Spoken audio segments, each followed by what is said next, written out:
Let me tell you a little bit about our guest today, Mike Bordick. I had the pleasure of having lunch with him. Mike's an Oriole Hall of Famer and a MASN TV analyst, one of the best defensive players in club history. He was inducted into the Oriole Hall of Fame in 2011 after spending 6 seasons with the club, 1997 to 2002. And he had the best defensive season for a shortstop in Major League history. And he still owns the 5th highest fielding percentage among all Major League Baseball shortstops all time with who have played at least 1,000 games, and his percentage is .982. So he almost never made an error. His 14-year Major League career also included time with the Athletics, the Mets, and the Blue Jays. He played in the 2000 World Series with the Mets and was named to the American League All-Star team that same year. I found it really interesting. He attended the University of Maine. I mean, it's not too warm up there in the wintertime, where he led the Bears to the College World Series in 2 of his 3 seasons there. But he didn't stop. After his playing career, I found it so interesting, he went back to school, completed his bachelor's degree in kinesiology. Anybody who took courses in kinesiology, I'm telling you, is like engineering courses. I never went near that building. But he got his degree in kinesiology and physical education. He lives with his wife in Ruxton and his 6 children. Mike, welcome. Great to have you here. Thanks for having me. I got to tell you, though, I love watching your commentary on MASN, but I have to admit, I'm not watching the ball games too much anymore right now. But step back for a second. You know, you went to University of Maine. And what I found so fascinating is that you were signed as an undrafted free agent back in 1986. And 4 years later, you were playing in the World Series. And for those of you out here in the audience, you know, that's probably a call from your agent right now. We'll let that go. Bring home the milk and butter. What people don't know, if they don't have money in you, Major League Baseball teams, like you're a high draft pick, and they have money invested in you, it's almost impossible to make it to the major leagues. In fact, the statistics, and correct me if I'm wrong, once you sign as a professional contract, there's approximately 7% chance of making it to the major leagues. If you're signed as an undrafted free agent, it's probably 1 to 2%, if that high. How did you do it? How did you go from an undrafted free agent to make it in 4 years you were playing in a World Series? It was just an opportunity. You know, I think everybody in this room probably had an opportunity a couple times in their lives, and it's being prepared to take advantage of the opportunity, really. And I think that my experience at the University of Maine really kind of helped me prepare for it, and it was all because of the fundamentals I learned, really. And of course, when you're surrounded by winning players, and now you don't think about the University of Maine as a hotbed for baseball, but we went to the College World Series 5 out of 6 years in the early 80s, from 80 to 86. So it ended up becoming the go-to place in New England anyway. And one of the first things I learned was you're not going to be successful if you don't surround yourself with the right kind of people. And that's what that program was about. It was about guys from Maine. Really, the bulk of the players were athletes from the state of Maine. We did dip down into Massachusetts every now and then, get some pitching, you know. But these guys were homegrown kids. You know, they were multi-sport athletes, guys that played football, basketball, and baseball, wanted well-rounded athletes up there, and then guys that had been on championship teams. We had a second baseman. He wasn't much of a baseball player, but he won a championship in football, and he brought that kind of mentality in there. He ended up being a pretty darn good player for the University of Maine. So you get winning people around you, and that's really what helped me. I think that really laid the foundation. I mean, there's obviously a lifetime before that. My childhood, growing up in an Air Force family, we traveled around a lot, so that kind of helps you build a little bit of fortitude, I think, you know, and makes you a little bit more resilient to some of the things that are out there, kind of moving around and proving yourself at every stop.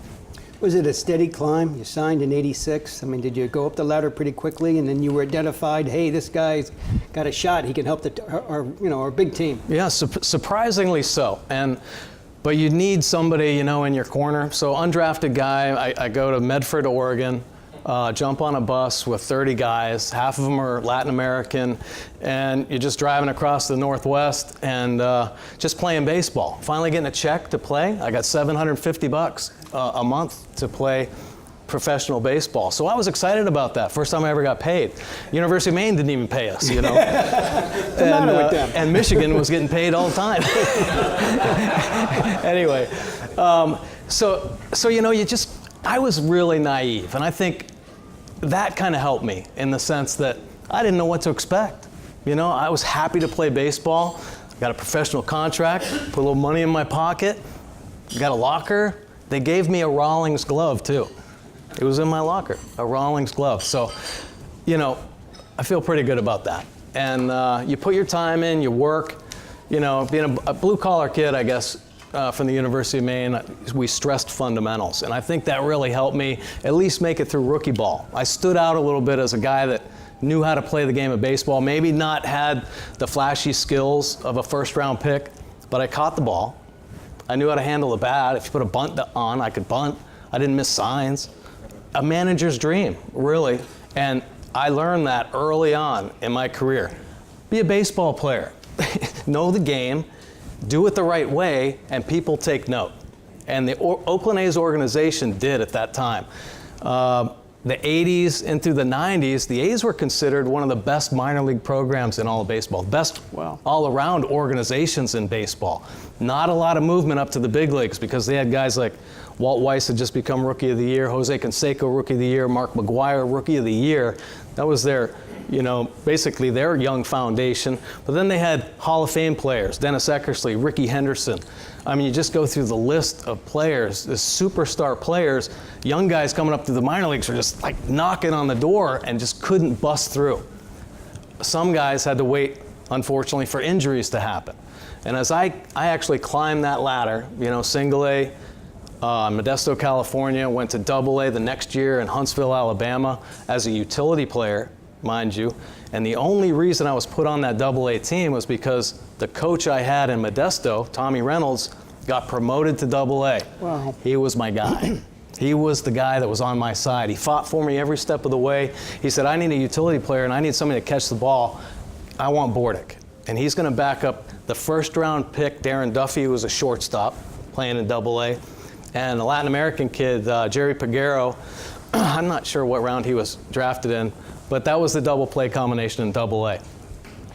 It had to have been the first or second game, and Darren Duffy slides into a base and blows his thumb out. Slide into shortstop. Played short halfway through. I made the all-star team. All of a sudden, people started talking about, oh, prospect. I had the minor league farm director, Carl Keel, come into town, and he was an old school guy, man. He would run you up and down if you weren't working hard. Great story about single A. My first really encounter with Carl Keel, I was having a great year. Made the all-star team in single A too. I was hitting the ball well, driving in runs, and he comes into Modesto one summer. Hey, Mike, how you doing? We had an early BP day or something, or extra BP on an off day. And I just drove in to pick up my roommate because he was scuffling, he needed to hit. So Carl Keel's in there, he says, hey Mike, how you been doing? I say, hey Carl, I'm great. I was hitting like 290, leading the team in RBIs, stuff. Wow. He goes, how about your weight training program? I said, what, are you kidding me with these pipes? Wow, I'm telling you. Wrong thing to say to the farm director. Don't want to joke around with the farm director. And he basically put me in my place, and it was really an eye-opening day for me. He screamed me up and down. He said, we got guys in this organization that are busting their ass every day. If you're not going to put the time in, get your ass home. Wow. Well, I called my dad. I said, Dad, I think I'm coming home. The next day, Harvey Dorfman, who's kind of a world-renowned psychologist back then, a team psychologist at I think the A's were probably a cutting-edge team back then to get one of these guys into their camp. He picked up the pieces. He kind of put me back together. He says, hey, Carl's just making a point. You know, you're a professional athlete right now. You got to put the time in. You have to make a commitment to your profession. This could be your career. You know, you're an undrafted guy, but you got to do things the right way from here on out, or you're not going to get a second chance. So I looked at every day, honest to God, and I still do, as an opportunity to do something good, beneficial, try to make myself better, first of all, but make myself better as a player back then. I took it to heart, ended up having a great year in Double A. The next year got promoted to Triple A. Tommy Reynolds didn't get promoted to Triple A. He got promoted to the big leagues. So I had my 1989 season in AAA. And the Oakland A's went on to the World Series. They beat the Giants in the Earthquake World Series that year. But in that off season, the owners locked the players out. I don't know if you guys remember Sure. that. So the owners locked the players out. The agreement was when they came back into spring training to expand the roster by 2 players. I was one of the 2. I didn't play a lot, but Tommy Reynolds put the word in. This guy will catch the ball for you. If that's what you need, late inning game, you got the lead, you want to pitch hit for Gallego or something like that, Bordick will go in and catch the ball. So I had my opportunity. I stayed up there for a month, got sent back down to the minor leagues, but just that taste, really, of the big leagues was kind of all it took. I mean, I realized that that's the only place that anybody should ever want to play baseball is the big leagues, because they take care of you. You get nice balls every day to hit and throw. You know, you get good food to eat, because you didn't eat in the minor leagues. You really didn't. It was scary. And went back to the minor leagues, got called up in September. September call up, you know. I mean, a lot of guys get that opportunity. And at the end of the month, the A's were headed to the postseason again. They were a dynasty type team. They were going to play the Red Sox in the postseason. La Russa calls me into the office, says, well, we're going to send you down, or send you home. You're not going to be on the playoff roster. I was like, hey, thanks for the opportunity. I said, do you think I could go to Arizona and make a hitting tape? And he goes, yeah, sure, because Rick Burleson was down there. He was the minor league roving hitting instructor. He goes, yeah, go ahead. That's awesome. Great idea. And I wasn't brown-nosing. I wasn't brown-nosing or anything. I was just trying to make myself better. Teams down, or their young kids, players down in instructional league, trying to make themselves better. I did not want to be outworked. I went down there, and I'm not kidding you, it was like 3 days later, Walt Weiss gets taken out at second base. And got a call, hey, is Bordick still in instructional league? Wow. And next day, I'm in Oakland on the World Series roster. So I ended up playing in 3 games. I didn't start any games, but it was probably the most terrified I've ever been playing a game of baseball. We ended up getting swept by the Cincinnati Reds that year, so I only had to deal with 4 games, and we lost. But it was a great experience, and next year, 91, I actually didn't make the team out of spring training, but I got called up in June and didn't look back. So ended up making it, and you know, I think just that credo of trying to be better every day, you know, trying to prepare yourself every day, doing things the right way, surrounding yourself with good people, because I'm sure, as you all know, that misery loves company. And when you are down in baseball, it attracts guys. It attracts other players that are down. Baseball's all about failure, you know? And when you get down a little bit, somebody comes over and says, oh man, I know how you feel. And then you both just go down, down, down. And I learned immediately to stay away from that stuff. You know, I learned that I was in charge of basically my own destiny. I could pick people's brains, talk to coaches about things, but it was up to me to make the decisions, the choices on what to take in and what to take out. Now, it was a long process, and honest to God, I never stopped learning in the game, and every year I'd learn something different. By the time, fortunately, I didn't get hurt. By the time I was probably 32, I felt like I started to have a grasp for the game of baseball, believe it or not. Thousands and thousands of at-bats, thousands of ground balls, and it wasn't until, you know, I was in my mid-30s, low to mid-30s, that I felt like I understood the game. I knew what people were trying to do, and I knew how to read ground balls and understand situations, so where I didn't really have to think about anything. I was just reacting instinctively to the game of baseball. It's like the old axiom, you know, the harder you work, the luckier you get. You know, you're at the right place at the right time, you put the time in, and folks, that's what they paid you back then, $750 a month. Yeah. That's why a lot of guys didn't stick around, especially guys, college guys, because they knew they could make more money. But you were willing to put the time in, and look how it paid off. It's a perfect segue, what you were saying, Mike, in terms of, you know, when people get down. And obviously, we don't have any media here today, do we? Good, so we can meet. Besides you. I jumped the fence. We got the camera. Let's talk a little bit about the Orioles. You know, I mean, sometimes in business, I mean, it's an axiom that, you know, you have a great performer. It could be a guy or a gal, and they really have shown for maybe a period of time, a couple years, and then all of a sudden, you know, just like in sports, And what did Palmer say? When you lose the fastball, what happens to you?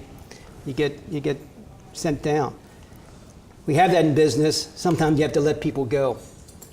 What are the Orioles going to do? They have a hole with Chris Davis with this huge contract, you know, driving everybody, all the fans crazy because he gets 2 strikes on him. You know he's going to strike out. He strikes out 2, 3, 4 times.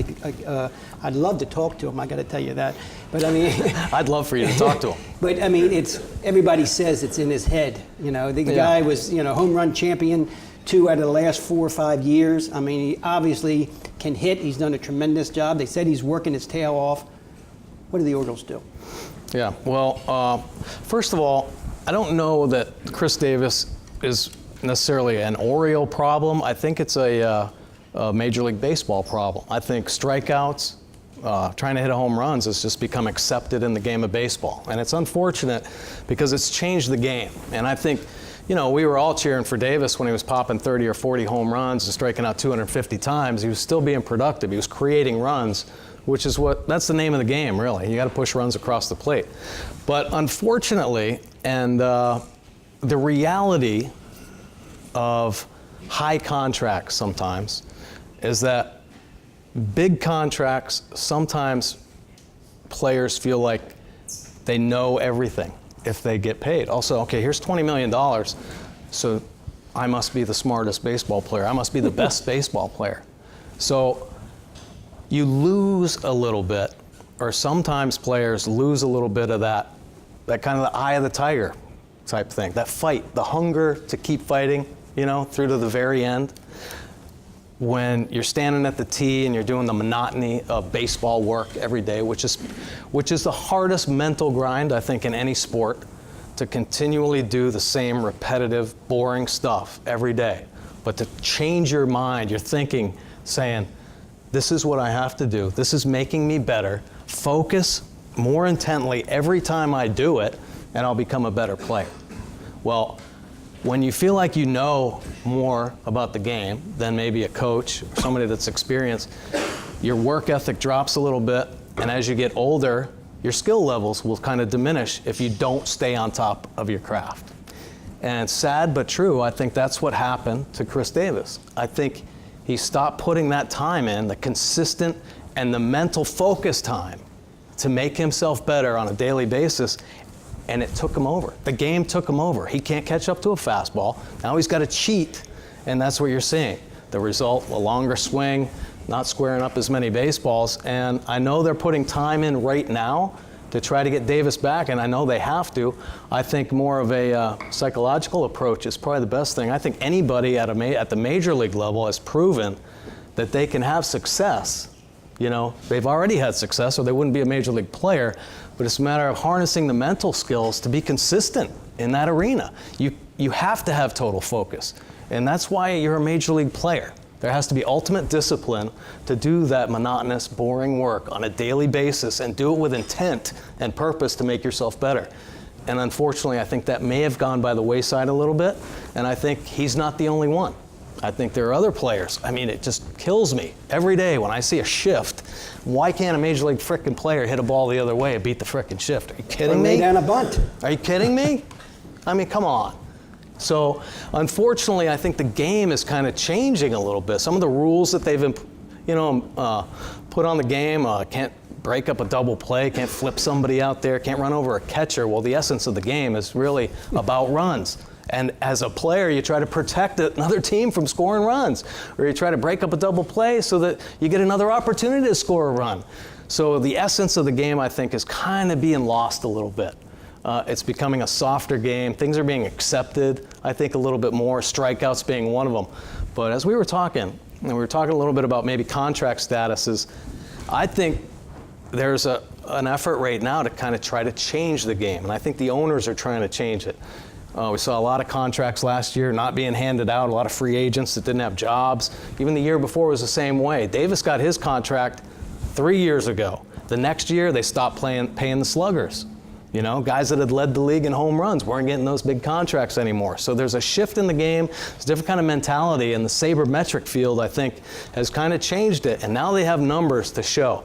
you're really bad. Look at these numbers right here. The runs you've created, what you're doing, the swing and misses, your contact ratio. I mean, it all gets added up right now, and I think the owners are just taking all the numbers statistically, and they're going to say, this is what we're fighting right now. We can prove that you're not worth this much money because this is how bad you are or this is how good you are. So again, you say it's a professional baseball challenge. Bring it back to the micro level. What do you think the Orioles are going to do with Chris Davis? They're just going to sweat it out and just pay it off like Albert Bell many years ago and eat those contracts, or is they're going to? Well, what do you think I think a lot depends on this next this phase here. I think Chris Davis is trying to work right now to get himself back to being a productive major league player, and it's just going to take some mental skill training, I think, to kind of discipline himself, to have better work ethic, to just have a better focus on the field, towards his craft, what he does. And I think it's a good thing right now because they've kind of narrowed it down just to one voice. I think he's had too many people telling him what to do, and we all know, have played baseball, you start asking people too, what am I doing wrong? What am I doing wrong? Next thing you got 58 things in your head. Oh yeah, I'm supposed to be doing this. All right. And you wonder why you hit 100, in the month. But a funny little hitting story, and this kind of puts things into perspective as how you should really approach the game. When I was in rookie ball, Merv Retman, famous Oriole name, was our hitting coach, and the roving hitting coach of the minor leagues. And I'm in the cage. We're in Eugene, Oregon, or something like that. I'm fouling balls off in the cage, man. I come out. I was like, Merv, what do you see, man? And he puts his arm around me. He goes, Mike. He goes, don't worry about this stuff. He goes, because this might be as good as you're going to get. So you got to be able to laugh at yourself, to a point. And Merv kind of put that in perspective right away. Good old, what are friends for, right? Right, exactly. Let's talk a little bit more about, the perseverance and the resilience. Obviously you were at the right place at the right time. You impressed the right people. You were able to be at the right spot. How were you able to maintain that over a 162 game, season and keep that positive attitude that you're talking about and be able to stay constant with that work ethic? What did you do? Well, first of all, I think it was kind of ingrained as a youth. Talked about my dad being in the Air Force and traveling around a little bit. And I went through different stages of my life where I know you talked about when you moved when you were in middle school, 6th grade. Well, I had moved in elementary school, and then I moved when I was in middle school, and then I moved when I was in high school. So I had different stages in my life or different growth spots. Middle school people are just crazy. I mean, I've had 6 kids, and when they turn into a middle school kid, I don't even know who they are anymore, right? Guys and girls. And so you learn how to transition through certain phases. And I think as a young kid, I kind of learned how to maybe reframe, I guess. Not necessarily rebuild who I was, but in a way I could kind of, okay, now I'm moving to a whole group of kids, different group of kids. I could almost reinvent myself and be who I wanted, maybe learn from mistakes I made with this group of kids, say, okay, well, they didn't like me when I did this, so I'm not going to do that with this group of kids, and just kind of learn, just through, being social. I think that's a big part of learning how to be successful. You have to be sociable, and just learning from other kids. So I had that kind of experience, I guess, of resilience as a younger kid, and then I just applied it, as I went along. My dad would always tell me, he says, okay, son, there's your football team out there. And I'd be like, Dad, man, do I really have to go out there and meet these guys and tell the coach that, my dad would always say, you tell that coach dynamite comes in small packages, because I was always a little guy, And I was like, Dad, come on, man. But he pushed me out there, and, it teaches you to have a little bit thicker skin. He made me tougher. My dad made me tougher. There's no doubt about that. And I never backed away from it. I think when I became older, when I got the opportunity, I wasn't recruited to go to any big colleges or anything to play baseball. So when I got that opportunity to play at the University of Maine, I was just so thankful. Thanks for letting me play up here. Thanks for giving me this opportunity. And I think being thankful is a big part of being successful too. You have to be appreciative of where you came from, who helped you, along the way, so that you're going to be able to help people as you go, and at least have a better understanding of how to make yourself better and avoid conflict. I think the ability to adapt, I think was crucial for me. And I don't think I let coaches look at me one way. I felt like I was well-rounded to the point where they could find something good to say, yeah, but he does this, so let's keep him. And I just kept forcing their hand, to keep me on a team. So, yeah, I mean, it's a process, and it was for me. And fortunately, you learn things the hard way as a youth, but you have to be able to apply things. I think the ability to learn, step back and learn from mistakes is what makes us all better. .982, you didn't make too many mistakes on the playing field, that's for sure. But, in business, it's so interesting because a lot of times, we have to hire maybe a CEO, have to hire a COO, we have to replace somebody, we want to maintain the culture in the organization.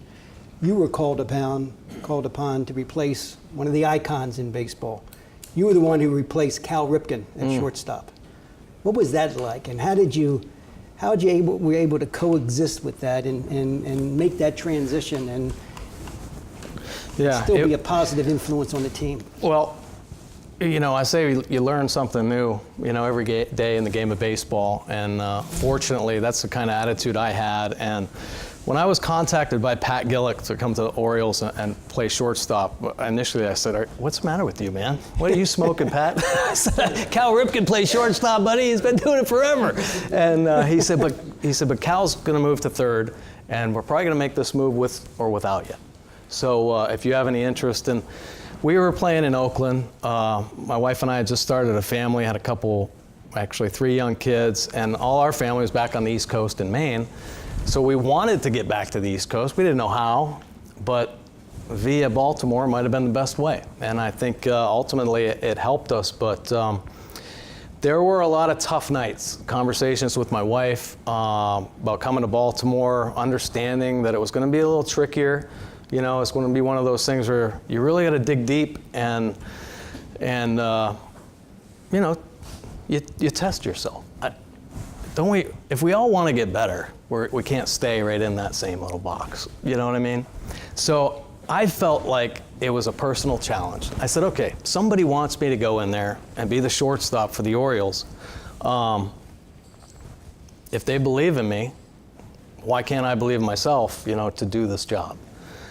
So I did it. I sucked it up. I said, yeah, all right, we're going to go to Baltimore. I talked to Cal actually on the phone, called him up. He told you not to come? He basically, yeah. He said, if you come, you're gonna, you're never gonna make it. No, he really, Cal's great. Cal is everything that we all hear about, really, on and off the field. He's an awesome guy. He helped me out so much in that transition, and said, you got to do what's right for your family, So that gave me some support. And then Cal and we ended up playing catch every day. So Cal was awesome, and that team in '97, they had just won, they had just been a wild card team in '96. So surrounded by veteran players that knew how to play the game. Davey Johnson was the manager. Yep, Davey Johnson, the manager. He was great. He let the veteran guys kind of do what they wanted. But the problem was, so that offseason, I agreed to sign with the Orioles, and they said, okay, well, now you got to come down and do a press conference. I said, are you kidding me? I don't want to do a press conference. Just let me play, please. I don't want to get in front of cameras.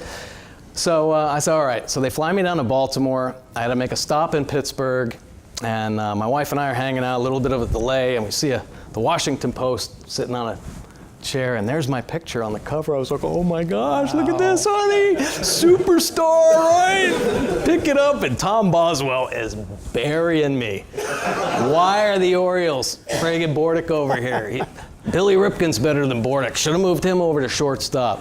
And just scathing, just ripping me up and down. So I call my agent. I don't think I'm going to Baltimore, man. and hold the presses. Yeah, he's got to pick up the pieces too. You just get a little insecure about all this, and kind of had to get reaffirmed that I was going to be welcomed in Baltimore. Well, it took a little while. It really did. Fortunately, we had a great team. That 97 team, we went wire to wire. So not a lot of attention was placed on me. Thank goodness, because the first 2 months, I hit about 150, I think, Wow. 180. So and it's funny because I had a nice talk with a couple guys the other day who, there's some Oriole guys that are scuffling right now. And when Sure. you're hitting below 200 going in the third month of the season, you're looking for the nearest bridge, you're looking for something, it's just so hard. It just tears you up because you want to do so well. When I came to Baltimore, all I wanted to do was great things. I didn't care about my own personal accolades. I wanted to be a part of this great team and bring a championship to Baltimore because they thought I was going to be a piece to help them do that. Maybe solidify this team, and I was sucking. I was terrible. First time I ever cried. I went home and I would cry. I would cry to my wife and say, I don't know what happened. I think I lost. I just forgot how to play the game. I forgot how to put the bat on the ball. Davey Johnson was calling me in his office. Mike, you got the best hand-eye coordination on the team. Can't make contact right now. And it's just all mental. It's just all mental. When you try so hard, you tighten up, and you want to do something, it's just not going to happen. You got to relax. You got to let the game come to you. And really, that's something that I ended up having to learn basically on my own that year. Because I, much like Chris Davis, was searching, man. I needed help. I was in the cage after games with Rick Down, hitting balls. I was throwing up balls, hitting fungos, driving them to the back of the thing, just anything I could do that I thought would make me better. And it wasn't until I stepped back and I said, I got to do this really on my own. I've listened. I've been in the game for so long. I've had so many at-bats. I know how to do this. I just have to step back, relax, and do it. I ended up picking my average back up. I don't know what I ended up hitting the rest of the way. End of the year, I was like 238. We went to the postseason. I hit over 400 playing against the Mariners. Had a real good postseason. We got beat, so we didn't go to the World Series, but I felt better about my contributions, and then progressively, I became a better hitter. I became a better player. I had my best years. I hit 20 home runs one year, and the most I ever hit was 10, and I wasn't a steroid guy. I just learned how to hit. I learned how to get to pitches. Terry Crowley helped me tremendously with getting to an inside pitch because I was some degree kind of molded by a lot of different hitting coaches telling me that I couldn't do certain things. I should do this, got to stay inside the baseball, hit behind runners, until I got a freedom in my head, my own head, that I can do this stuff.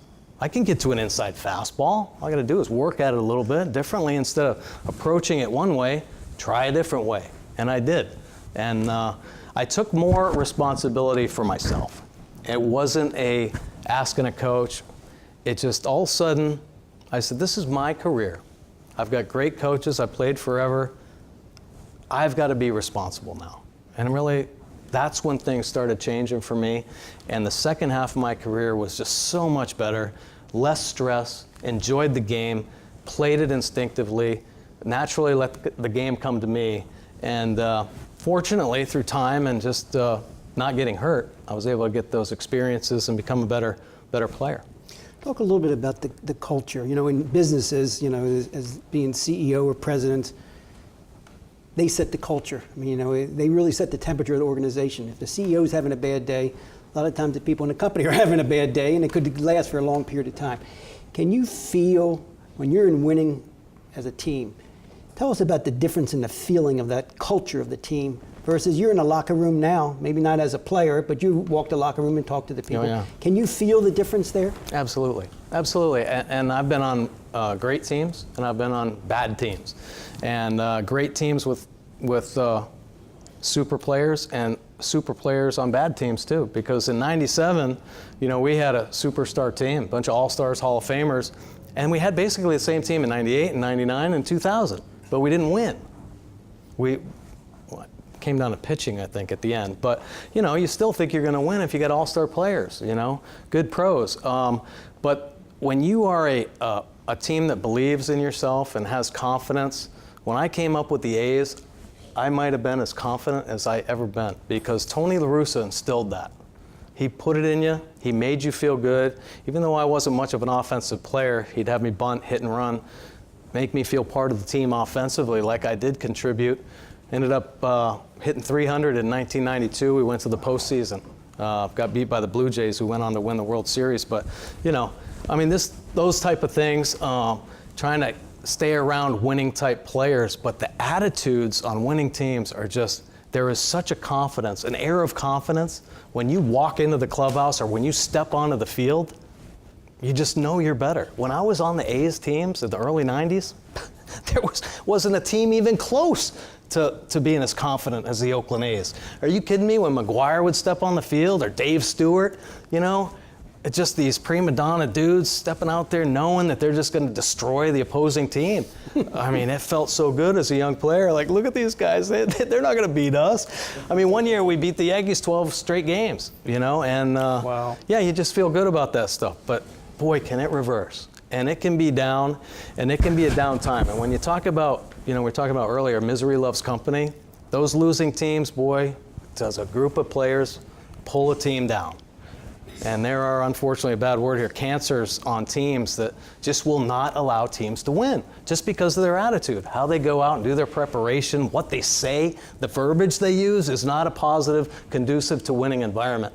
And most managers now, when Buck came over, he really changed the culture because it was a down organization. Right. And he went from the bottom and retooled it all the way through the top, counted on a lot of veteran players. He weeded out some of the riffraff guys. He kept the quality dudes around, the foundation of the team, the nucleus, and they had success for a number of years when they weren't supposed to. Every freaking outlet picked them to be last in the American League East, but with positive reinforcement, a culture change, and a good group of veterans, they ended up believing in themselves, okay? Pretty much the same group, right, this year? Why aren't they believing in themselves? Well, off-season of transition. Talk of Manny being traded is one distraction. Buck Showalter on his last year, Dan Duquette on his last year, Adam Jones last year, Manny's a free agent, Brock's a free agent, Britton's a free agent. Too many things going on, and our guys just couldn't handle it in spring. They could not get the focus back onto the field and saying, this is what we have to do to win, this is what we have to do in the American League East. They've been waiting for something to happen. For 6 months now, they've been waiting for somebody to get fired, waiting for Manny to get traded, just something to drop.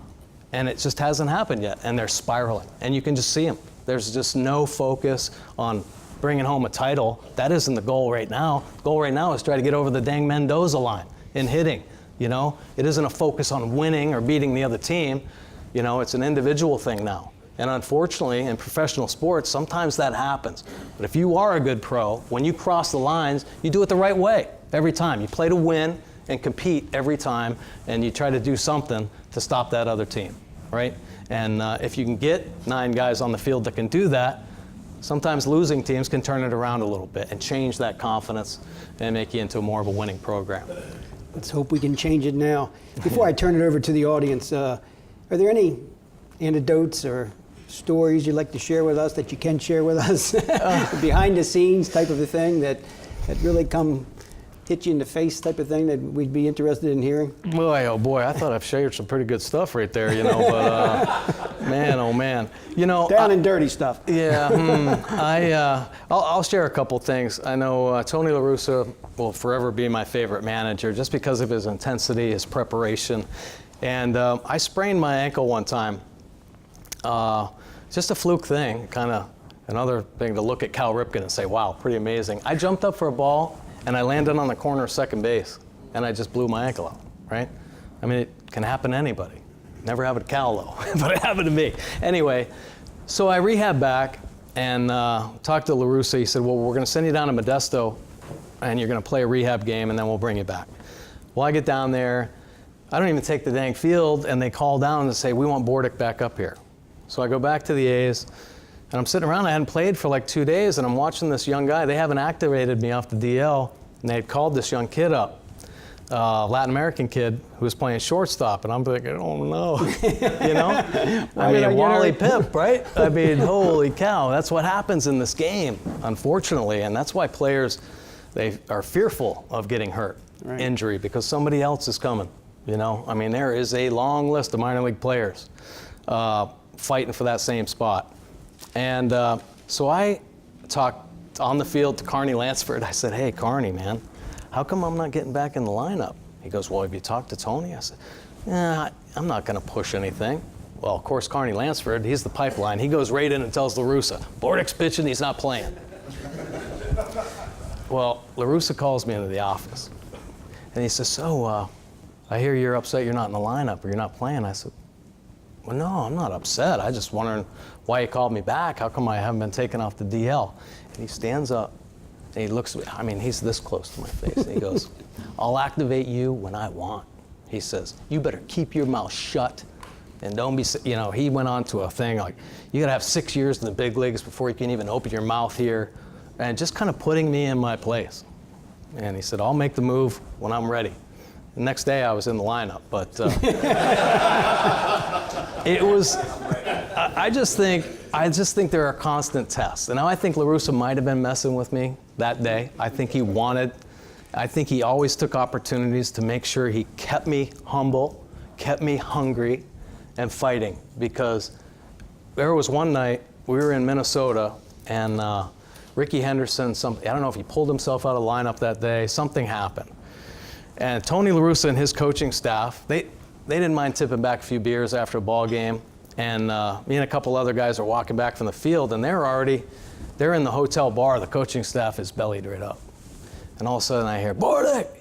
And I'm like, oh, no, I don't want to go in there and talk to the staff. Have a few beers. Yeah, so I'm in there, and next one thing leads to another, and I'm not kidding you. LaRussa pinned me up against the wall. He said, if you ever pull yourself out of a game like Ricky did today, you will never play for me.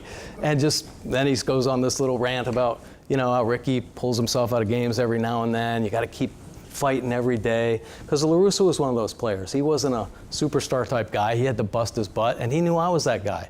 He said, he always tried to teach me if I let up, that somebody's going to take my spot. That's just the type of player I was. So I had to bring it, you know, every day. And those lessons are out there, I think, for everybody, every player. As long as you're open, you know, to suggestion, you can find motivation in so much stuff. I mean, and I look for it on a daily basis. Even last night, to try to get geared up for that dang 3.5-hour rain delay. Here it is, I'm thinking, dang, I gotta go do a talk tomorrow morning. I'd rather be in bed right now. But to find a way to kind of get yourself going. And I thought to myself, man, those guys are out there, they're gonna give it all they got. At least I could do is step up a little bit, shake myself, and try to give a fan, if they're still listening, you know, this game, you know, and so you shake yourself, you learn from other people, other players, other people in your positions, and you just try to make yourself better. I think if you can have that kind of attitude in anything, as long as it's a positive attitude, you're going to be successful. You know, it's so interesting. You know, we interviewed Cal for our book that came out a couple years ago on resilience, and that's one of the things Cal talked about. And it wasn't, he never had a thought of playing in all those games consecutively. He never wanted to come out of the lineup because he was afraid somebody else would take his spot. Yeah. And that was, you know, he played consecutive innings. He played a ton of consecutive innings before his father finally took him out of the game. Yeah. Because it's the fear, and you talk to any professional athlete, it's that fear of failure, exactly what you're talking about. Yeah, well, fear is a great motivator. And I used it as a motivator my whole career. I was always fearful of losing what I had. I wanted to continue to work hard and make myself better. I was always fearful that there was somebody working harder than me. That's funny, I had a conversation with my 15-year-old son the other day about that same thing. I said, hey, Wyatt, man, you like baseball and stuff, and you're putting your work in here, and he's starting to go to the weight room a little bit now. And I said, but, you know, I bet there's another 15-year-old kid probably thinking the same thing as you. Wants to play for the Orioles one day, wants a shot at Major League Baseball. What do you think he's doing right now? Might be out running sprints. He might be trying to, you know, lifting a little bit more. So I always try to just think about other things to motivate me. There was always somebody working harder than me, and I would not let him do it. I wouldn't let him do it. And I forced myself to take ground balls every day. Even on days that we didn't have BP, I would get my infield coach to say, we got to go out and get ground balls. You know, you establish routines, things that work, and I was able to lock into those and stay pretty consistent with it, you know, fortunately, through my career. Again, the harder you work, the luckier you got. Yeah. My final question before you open up to the audience, talk a little bit about your work with the League of Dreams. I know you're doing great stuff, and yeah. Frank talks a great deal about you. Can you expound upon that a little bit? Well, I know Frank talked about it earlier. We met a long time ago, and obviously the tie with the Oakland A's. But I guess it was about 14 years ago, the Orioles strength coach Tim Bishop introduced Frank and I, and Frank had just started the League of Dreams, an opportunity for kids with special needs, of any special need, to play the big game of baseball, you know. And so I helped him with some clinics a long time ago, and every year we'd talk about it. And you want to talk about resilience and stick-to-itiveness? That man right there has battled through and endured 14, 15 years of talking to people, but more importantly, helping kids, the special needs kids that play baseball, get on the field, and the volunteers that come out and help, because we have a very unique situation now. So we get players, we'll go to a school, we went to St. Paul's School about a month ago. The St. Paul School girls, or School for Girls, they started a club that helps the League of Dreams. So we have a program at the League of Dreams with the Ridge Ruxton School, and we have events there. And the girls are the volunteers. They teach the kids. So that's the beauty of it. You're helping everybody. Special needs kids, their parents, they love it. There's tears every day they come out and play. And the volunteers probably has more of an impact than we'll ever know. I mean, they take this stuff into their daily lives. Baseball teams, we got the Baltimore Redbirds that help with some of the events as well. Young players that are going to carry this on and just have a different understanding, I think, and perspective on special needs adults and kids and how to treat them, and know that they just want to have fun. They want to smile. They want to have a good time too. And you can talk to them the same way. I mean, it's so rewarding. I'm so lucky to be a part of it. Yeah, and Frank named me chairman this past year. I'm the chairman of the League of Dreams. And you want to talk about a website. I know you guys got your website up to go. So do we. We just go to leagueofdreams.org. Beautiful website. Learn all about it. Tell them about that one girl real quick. Yeah, okay, so it was a while ago, man. One of the first years helping out with the League of Dreams, and we always had a great relationship with that Ridge Ruxton School. But last summer, went down to Patterson Park, and we helped host a recreational therapy league for special needs adults, because special needs kids go to Ridge Ruxton. What happens when they turn into adults? Well, fortunately, there are still programs, and we're part of that as well, to give them a chance to play baseball. Well, there was a girl, I see her over in the distance, she starts walking over to me, and she's saying, Mike, Mike, and I went, oh, she must know me from Masson, you know, and my ego gets a little bit, or knows that I play baseball or something. And she goes, you taught me baseball. And I went, what do you mean? She goes, yeah, back with Ridge Ruxton, you taught me how to play baseball. And I'm telling you, I almost dropped to my knees. You know, I mean, it was so uplifting and such a great feeling, you know, that this was 10 plus years ago. And she remembered that I was helping her play the game of baseball. They just never forget. They enjoy the experiences and they take it with them forever. And boy, did that lock me in. Man, oh man. The joy of giving back. Yeah, and that's the name of the game. Who has some questions? Any questions? Yes, sir, Steve. Question for you. Some of us sit around once in a while when we're watching a football or baseball game, whatever, and we think, how'd that guy miss that? You know, the attitude thing. I think they should do merit pay in their contracts, so that when they have all these statistics, they say, you're on probation, you don't do this, we take X number of dollars away from you. I don't know if they'll be able to take the money away, but I think the game with the sabermetrics and all the numbers now that they can actually put in front of players and say, listen, your range isn't here anymore. We've got you as the 14th rated outfielder. I mean, we can't pay you compared to this guy or this guy. So I think there's going to be a checklist now with the sabermetrics. It's kind of keeping salaries. But that kind of stuff, believe it or not, used to be taken care of in-house with your teammates. So the leaders of the team would say, you gotta pick up your game, man. What do you do? How come you're not running out that ball? You know? So, and that's what Buck Showalter tried to do. Get veteran guys to police the players, to keep the clubhouse running in the same direction. You know? Common goal, make it to the championship. I think incentive contracts, though, it's a good idea.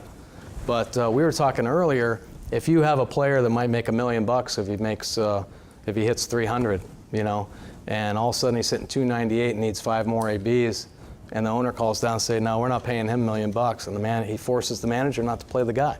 I mean, that's not fair either, right? So it can work both ways in that regard. But yeah, players I think are and should be held more accountable, and I think sabermetrics is really going to force that. And it's going to open some eyes to maybe range factors, strike zone discipline, all kinds of things. Boy, they got more dang stats now that they can throw out at players. George. First of all, Mike, I'd like to thank you for what I call your A and W, accumulated management wisdom. I think it's really helpful. My question is around, you had baseball, and you loved it, with all the uncertainty in front of you, make it, not make it. How did you keep your family together? Great wife. Great wife. First of all, yeah, I met my wife back in college, and she didn't even know anything about baseball, really. So that was a good thing, you know. But I also think that the ability, I just never found myself getting caught up in what could happen. I felt like I was pretty good at kind of staying in the moment. You know what I mean? Like taking this day, or whatever day it was, and being happy with it, trying to make it a better day. And I think my wife had that same kind of attitude. Plus, she was the moneymaker back then. She was a nurse, so I felt a little better about that, having that kind of security. But I think everybody needs a support group, for sure. And my wife and kids were that. And they were a great release for me. Even though they were a baseball family and endured, 14 years of it, we didn't bring them out to the baseball lifestyle. So they weren't there late at night. We tried to keep them on a kids program. Might be able to watch a couple innings, but then they'd get up early in the morning, that kind of stuff, So I didn't bring them fully into the game of baseball, and I didn't want them to be fully involved in the game of baseball because I knew that it was hard. You make sacrifices. You really do. And fortunately, my wife was so understanding. There were mornings where she knew that I just needed to be in bed. I couldn't get up with the kids, and she'd let me. And my kids were always great about that too. You just have to be able to communicate. And I always had that incredible support group, and they're still the biggest for me today. And, in a lot of ways, I think they're probably the biggest reason why I'm successful, because they are that outlet. When you get stressed out about work, or you get stressed out about going 0 for 20 or something like that, and you get home and you see your kid's face, or he says, "Hey, Dad, you want to go out and play catch?" Well, really, the last thing I want to do is play baseball, son. But you don't want to tell him that. But you look into his eyes, and his dad's home. Heck yeah, let's go, man. Let's do it. So it's so rewarding, I think, to have a family. I've been blessed with 6 beautiful kids and a great wife. So, yeah, they're the secret. Great answer. Roger. A question, leadership starts at the top, an attitude, and you wonder how the Orioles could go into a season with all these things that they're facing. The contracts and Buck last year. And isn't that the ownership responsibility to start there? Yeah, I would say yes.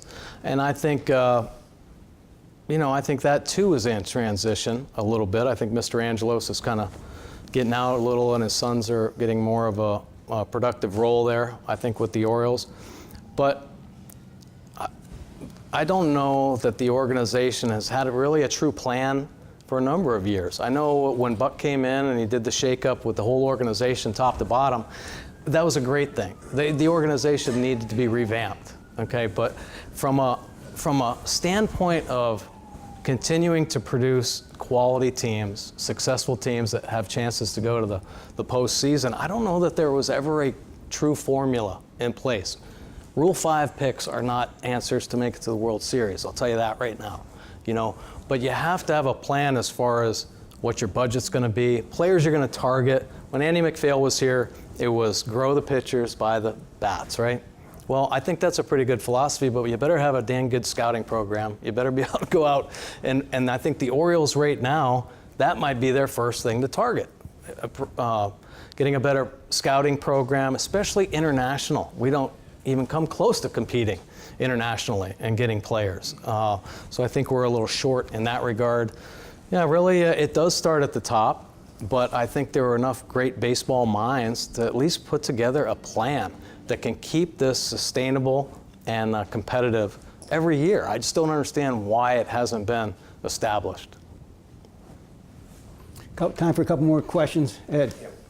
You know, what drives me crazy about Major League Baseball now is this shift. When it started, and now it's just, puts in people's, as we're talking about home runs and all that. I think they'll move away from that and make a rule that they can't do the shift any longer. I would love to see that. And then the other thing, I have other questions to answer that. And then I always ask about steroids because it's just, like Robinson Cano just got banged. Yeah. Yeah, bizarre, right? Yeah, it doesn't make sense. Why would a veteran guy like that take steroids? He's already all set. Right. But that, too, is a behavioral type thing, too. Who wants to ever fail? You get opportunities. You don't want to let your contract down or your organization down, right?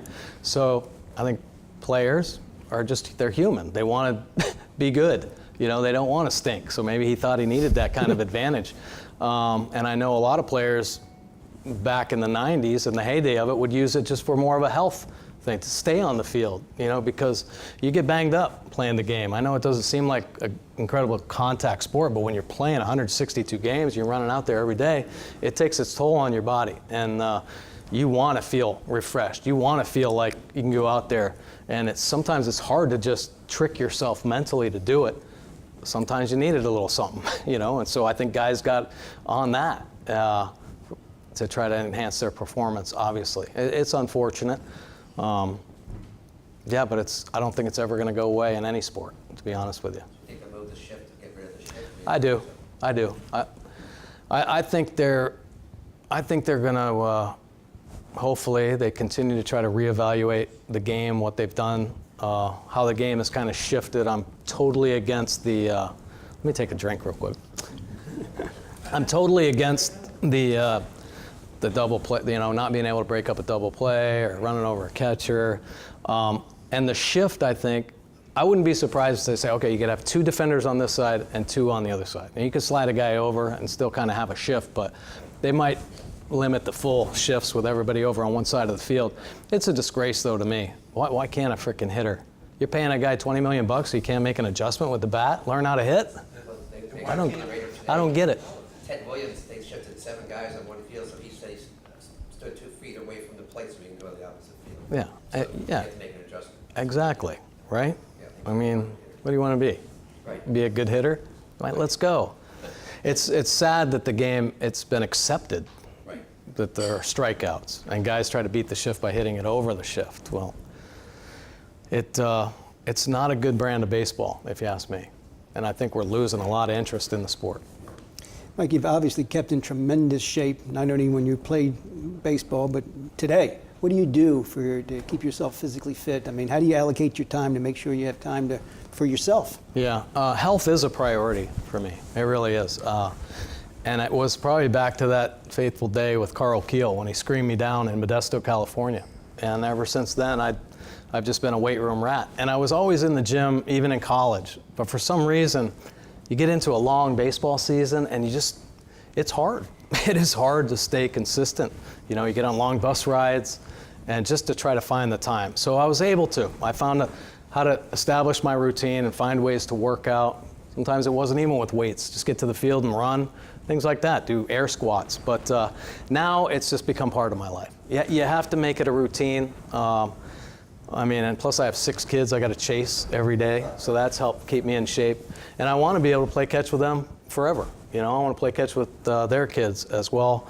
And it's not an effort for me, I accept and love, that God gave us incredible human bodies, and unfortunately, nowadays with the medical problems and stuff, I just think we can fix so many things just by kind of taking care of ourselves, being healthier, eat better, exercise, get some blood flow going. And I think it makes incredible immediate changes in your life, and it helps me wake up. My wife's on me every day. She says, "Why don't you just sleep?" I said, I don't know. When I wake up, I just feel like I'm so excited to get the day going. The sun's going to go down soon. Let's go. Things to do. Yeah, absolutely. So I'm excited about waking up and trying to make myself better physically, mentally, spiritually. I'm just excited. I love life. How about that? Final question. Steve. You talked about the idea of fear of injury, which is a big issue. I have two athlete sons. One's going to Maryland for cross, and I got another one coming up. So it's big in our family, athletics. And fear of injury is big. Both my boys have been hurt before. As you talk about, especially in the professional level, how serious it is and the fear of that, because there's 10 guys behind you. Yeah. That kind of fear of injury then begs the question, I think, from your perspective as an expert for over the years, back to the role again of steroids and the use. Do you have an opinion on the use of steroids for injury recovery versus performance enhancement? You walk a fine line, obviously there, but I think weight training is so specific now. I think the strength and conditioning and training facilities they have at major league fields, even colleges now, it's amazing. They give kids every opportunity to learn about and actually take care of their bodies, but first of all, you really can't play any sport with a fear of injury, or you're gonna get hurt because you're not gonna allow yourself the freedom to play. And I know Bryce Harper was kind of getting a knock when he first broke into the league. He was running into walls and everything. Say, hey man, you're going to be a $20 million player one day, but you're going to hurt yourself if you don't slow down. And I don't know, man, when you tell somebody to pull the reins back and be careful, isn't that their edge, right? To play hard, want to run through a wall and things like that. But from an athletic standpoint, exercise, proper training, coaches, they teach you how to condition your body so you don't get hurt. Stabilize joints. Lacrosse players are always ankles and knees and things like that, but they do training to strengthen their joints and things like that. It's just got to be part of an athlete's lifestyle, that type of intense training to keep your body strong. Nutritional supplements, I think, are huge nowadays. But diet is so important to keeping your body strong and let it heal the right way. I just think there are too many things out there that are packaged that are doing damage to bodies that we don't even know about. So, but fear of injury, I think, is something that just mentally you have to get over. You can't play tentatively, or you will get hurt. You got to play with reckless abandon to some extent. Mike, thank you, sir. Yeah, Pleasure having you here. Thank you very much. Thanks for having me.